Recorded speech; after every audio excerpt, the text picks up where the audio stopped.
We shouldn't view Taiwan as the CCP's ultimate goal, but as the first domino in a quest to reach regional and global dominance. If Taiwan falls, it will not be the end, but rather a beginning. The problem is this: the island's location. Taiwan sits at a pivotal point in the first island chain that the U.S. sees as its line of defense to prevent the CCP's naval expansion into the Pacific.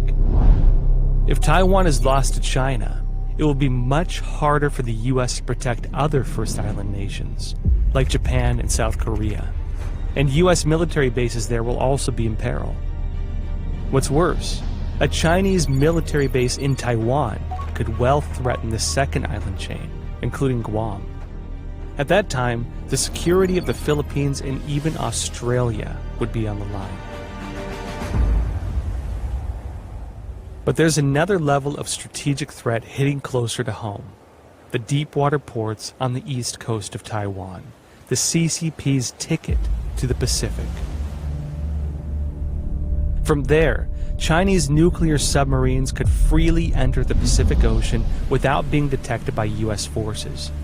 Every island in the Pacific, Hawaii, and even the U.S. West Coast would be threatened or even raided by a CCP nuclear submarine.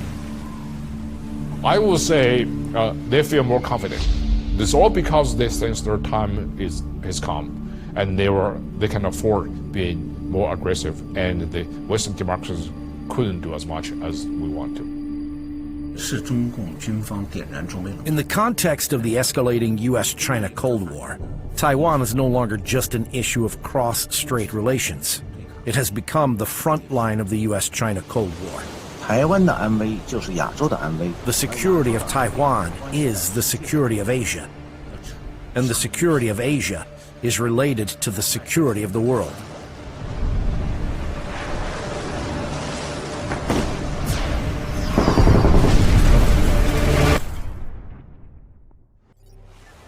China is increasing its nuclear arsenal at a much faster rate than the U.S. anticipated.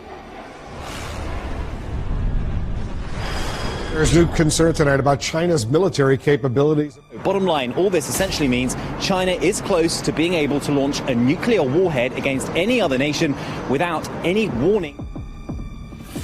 A recent Pentagon report warns China could have 1,000 nuclear warheads by 2030. Clearly, the Pentagon has been shaken by the advances that the Chinese military has made.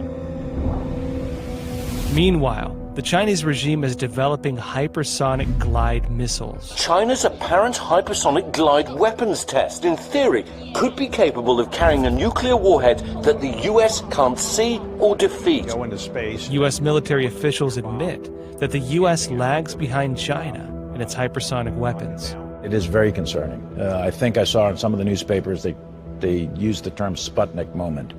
I don't know if it's quite a Sputnik moment, but I think it's very close to that. I mean, basically the general's saying, we're not ready for this. We're not ready for this. It has the potential of changing the balance of power between the United States and China. John Hyten, the #2 person in the U.S. military and vice chairman of the Joint Chiefs of Staff, also issued a warning in an interview with CBS. Hyten believes the Chinese are developing the capability to launch a surprise nuclear attack on the U.S. Why are they building all of this capability? They look like a first-use weapon.